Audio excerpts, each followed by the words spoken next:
Hello, नमस्कार. The MPSC classmate या YouTube चॅनलवर तुम्हा सर्वांचं परत एकदा स्वागत आहे. या व्हिडिओत आपण एकंदरीतच प्रश्नपत्रिका विश्लेषणाची जी काही पद्धती आहे त्याविषयी थोडक्यात डिस्कस करणार आहोत.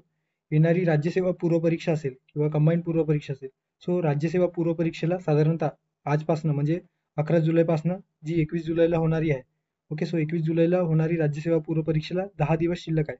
सो या 10 दिवसामध्ये काय करायला पाहिजे? सोबतच प्रश्नपत्रिका विश्लेषण करताना एका पर्टिक्युलर एक्झामचे जे काही प्रश्न आहेत ते फक्त त्या एक्झाम पुरते मर्यादित न ठेवता इतर एक्झाममध्ये कशा पद्धतीने ते प्रश्न रिपीट झालेले आहेत, एका प्रश्न किंवा एका टॉपिक च्या माध्यमातून आपण हे समजून घेणार आहोत. ओके, सो सुरू करूया.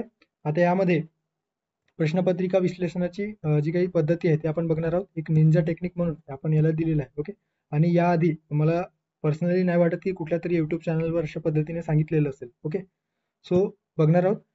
आता या ठिकाणी जे प्रश्न विचारण्यात आलेले आहेत एकंदरीतच या ठिकाणी आपल्याला क्रांतिकारक, ओके, इतिहास या विषयाअंतर्गत विचारण्यात आलेला प्रश्न या ठिकाणी दिसून येतो. खालीलपैकी कोणत्या क्रांतिकारकाने पुणे येथे गदर पक्षाचे कार्यकर्ते म्हणून सशस्त्र क्रांतीचा प्रचार केला होता, असा एकंदरीत प्रश्न विचारण्यात आलेला आहे. ओके, आणि या प्रश्नाचा योग्य पर्याय आहे पर्याय क्रमांक 2, विष्णू गणेश पिंगळे.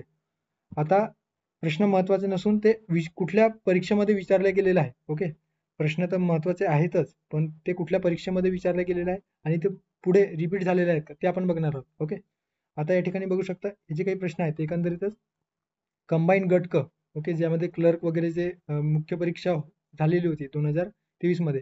सो या गट क मध्ये विचारण्यात आलेला प्रश्न आपल्याला या प्रश्नात दिसून येतोय. ओके, त्यानंतरचा पुढचा प्रश्न आहे, खालील विवरणावरून क्रांतिकारक ओळखा. अ दिलेला आहे, पुणे जिल्ह्यातील गदर पक्षाचे प्रमुख कार्यकर्ते होते. ब आहे, मेकॅनिकल इंजिनिअरिंगचे शिक्षण घेण्यासाठी अमेरिकेला गेले. नंतर दिलेला आहे, लाहोरच्या तुरुंगात फाशी देण्यात आली. आणि ड किंवा डी स्टेटमेंट दिलेलं आहे, लाहोर कटात सहभागी होते. ओके, सो कोणत्या क्रांतिकारकाबद्दल बोलला जातो? सो या ठिकाणी देखील पर्याय आहे विष्णू गणेश पिंगळे हे योग्य पर्याय असणार आहे. आता या प्रश्नात किंवा हे जे काही प्रश्न आहेत एकंदरीतच कंबाईन गट ब मुख्य परीक्षा, ज्यामध्ये PSI, STI, ASO, सब रजिस्ट्रार वगैरेचे जे काही परीक्षा आहेत त्यामध्ये विचारण्यात आलेला प्रश्न दिसून येतो. ओके, त्यानंतरचा प्रश्न आहे, राज्यसेवा मुख्य परीक्षा 2023 GS1 मध्ये विचारण्यात आलेला प्रश्न, अच्युत बळवंत कोल्हटकर आणि विष्णू गणेश पिंगळे कोण होते? मराठी नाटकाचे लेखक, ते महाराष्ट्रातील क्रांतिकारी होते.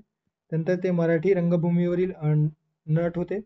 आणि चौथा पर्याय आहे, ते विद्यार्थ्यांचे नेते होते. ओके, सो या ठिकाणी देखील परत जो काही विष्णू गणेश पिंगळे यांच्यावर प्रश्न रिपीट झालेला आहे. ओके, सो या प्रश्नाचा योग्य पर्याय आहे पर्याय क्रमांक 2, ते महाराष्ट्रातील क्रांतिकारी नेते होते. ओके, आता राज्यसेवा मुख्य परीक्षा 2023, कंबाईन गट ब मुख्य परीक्षा 2023, कंबाईन गट क, ओके, ग्रुप सी मध्ये देखील या टॉपिकवर किंवा क्रांतिकारक जे आपल्या इतिहासामध्ये घडलेले आहेत त्यांच्यावर विचारलेला प्रश्न आपल्याला दिसून येतो. ओके, तो विष्णू गणेश पिंगळे, नंतर पुढे विष्णू गणेश पिंगळे आणि या प्रश्नात देखील विष्णू गणेश पिंगळे. अशा पद्धतीने एका टॉपिकवर एकाच वर्षी राज्यसेवा मुख्य परीक्षा, त्यानंतर कंबाईन गट ब, ओके, ज्यामध्ये PSI STI मुख्य परीक्षा त्या संदर्भाने विचारलेला आहे.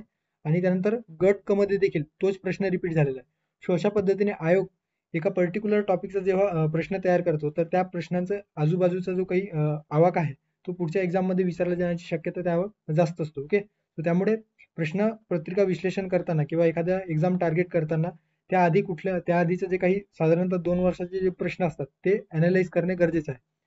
आता साधारणतः 10 दिवसामध्ये जी काही एक्झाम आपले राज्यसेवा पूर्व परीक्षा उरलेली आहे, तर त्यामध्ये हिस्ट्री आणि जॉग्राफीचे जे प्रश्न आहेत किंवा त्यासाठी काय करायचं तर 2 वर्षाचे म्हणजे मुख्य परीक्षा, ओके, मुख्य परीक्षा कंबाईन मुख्य परीक्षेमध्ये जे प्रश्न पत्रिका आपल्या आयोगाच्या साईडवर अवेलेबल आहे. ओके, सो तिथून तुम्ही ते प्रश्नपत्रिका डाउनलोड करा, ते व्यवस्थित चाळा आणि ते प्रश्न कुठले किंवा त्या प्रश्नांचं जे काही आन्सर काय आहे ते एकदा व्यवस्थित रीड करून जा. ओके, सो त्याचा नक्कीच एक्झाम मध्ये तुम्हाला बेनिफिट होणार आहे. ओके, आणि एक्झाम झाल्यानंतर ते मला कळवा.